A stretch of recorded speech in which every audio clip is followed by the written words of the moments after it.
Olá, meus camaradas amantes do macabro. Sejam bem-vindos ao Sétimo Grito, o seu portal para o lado mais sombrio da sétima arte. Eu sou Marco Antônio e hoje vamos mergulhar nas profundezas da escuridão para desvendar as origens de algumas das criaturas mais aterrorizantes que já habitaram nossos pesadelos e nos fizeram questionar os limites do mal. Eles surgiram das trevas, forjados por tragédias, rituais profanos, ou uma simples e inexplicável sede de sangue. Seus nomes ecoam nos corredores do medo: Freddy Krueger, Annabelle, Jason Voorhees, Michael Myers e Pinhead. Mas antes de se tornarem lendas do horror, eles foram algo mais, ou talvez, algo menos. Preparem-se para descobrir como nasceram 5 dos vilões mais sangrentos e icônicos do cinema. Desvendaremos as histórias por trás de suas máscaras, suas motivações mais profundas e os eventos que os transformaram em verdadeiros pesadelos ambulantes. Apaguem as luzes, confiram se as portas estão trancadas e venham conosco, pois a escuridão está apenas começando. Número 1. Freddy Krueger, o pesadelo da Rua Elm. Freddy Krueger, o mestre dos sonhos, transcende a tela como um dos vilões mais sádicos e inesquecíveis do cinema de horror. Sua história de origem é tão macabra quanto seus crimes, nascido do útero de uma freira, Amanda Krueger, em um manicômio.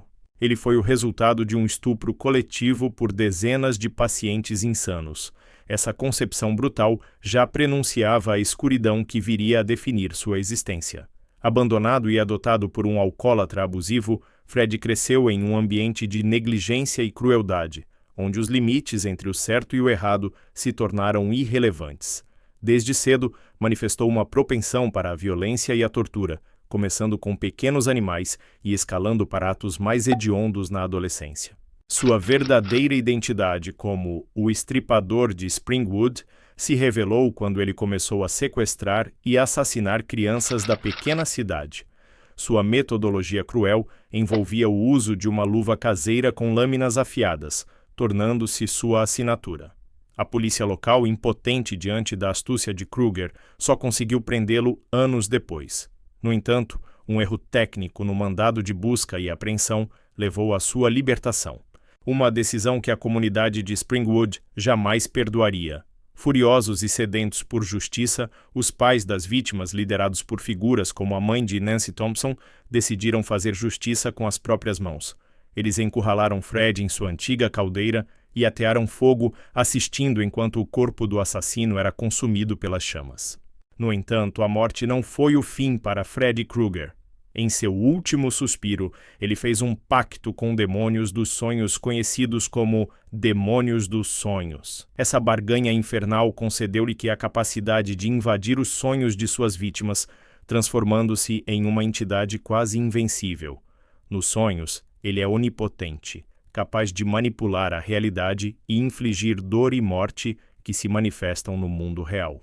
Sua motivação não é mais apenas a violência, mas uma vingança retorcida contra os pais que o mataram e seus descendentes.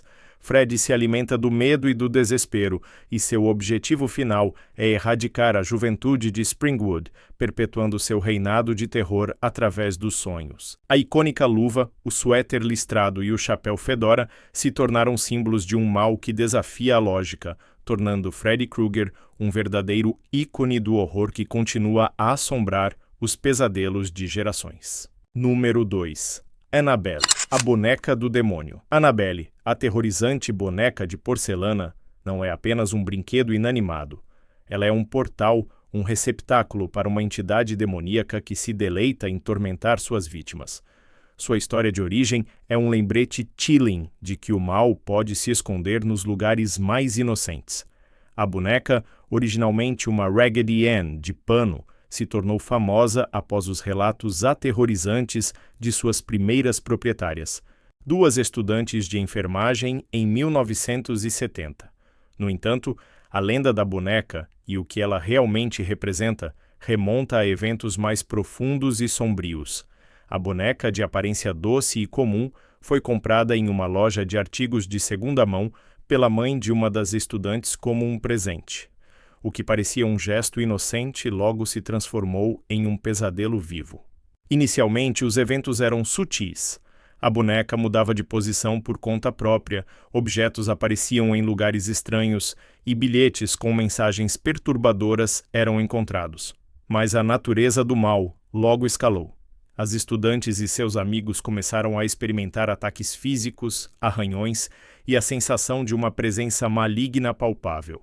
Foi então que uma médium foi chamada, e ela revelou que um espírito de uma menina chamada Annabelle Higgins, que havia morrido no terreno onde o prédio delas foi construído, havia se apegado à boneca e as queria.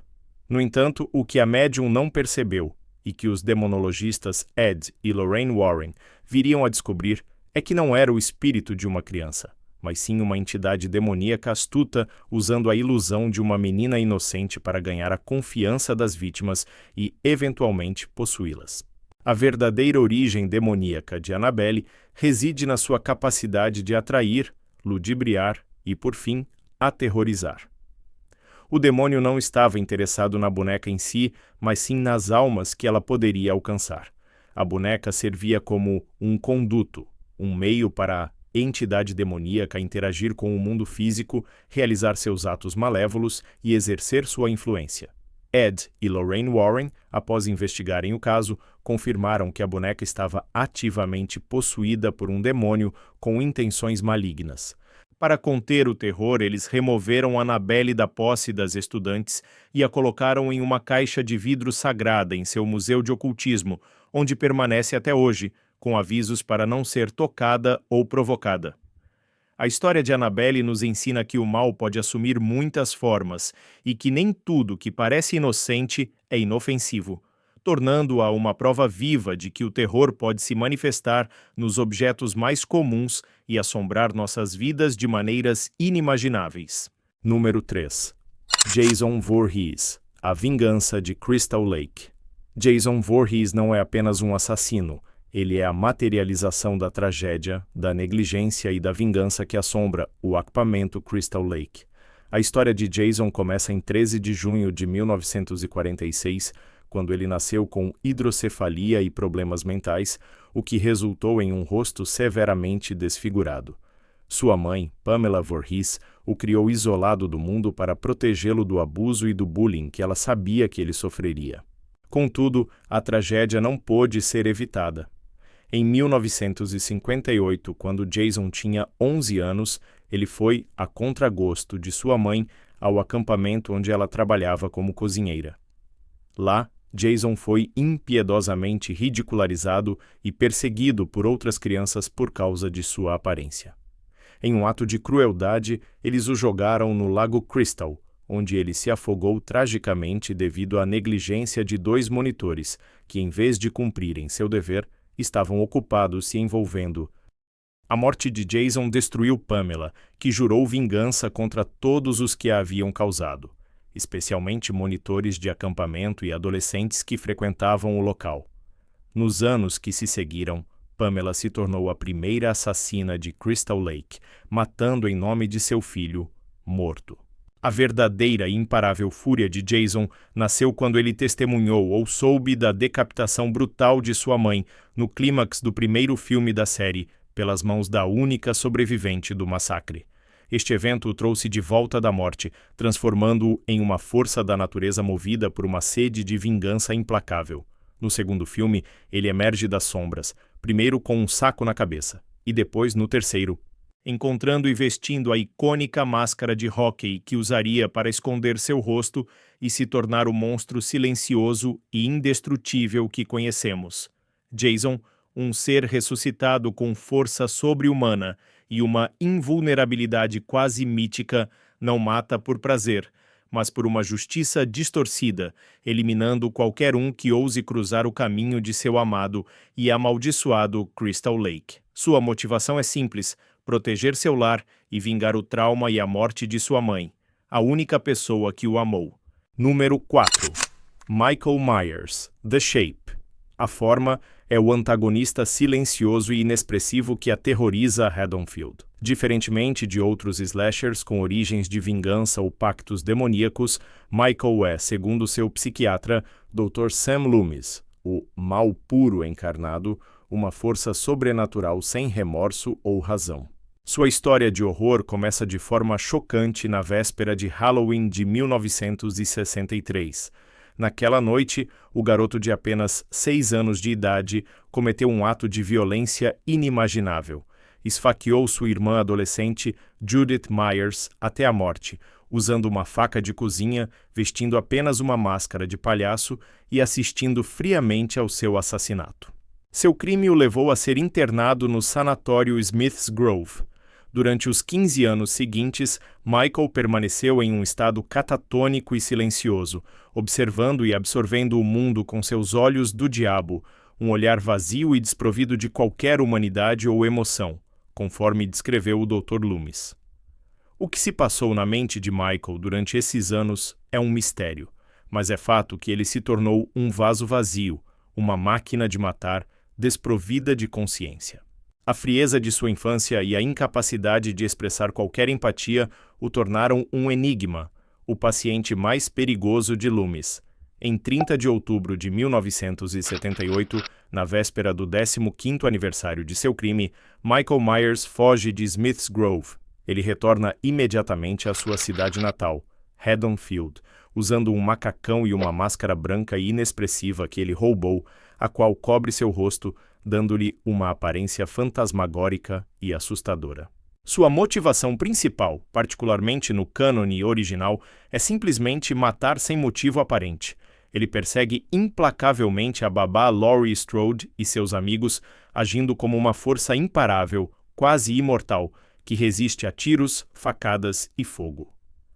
Michael Myers não tem objetivo final além de espalhar o terror e eliminar o que parece ser sua própria linhagem ou qualquer um que cruze seu caminho.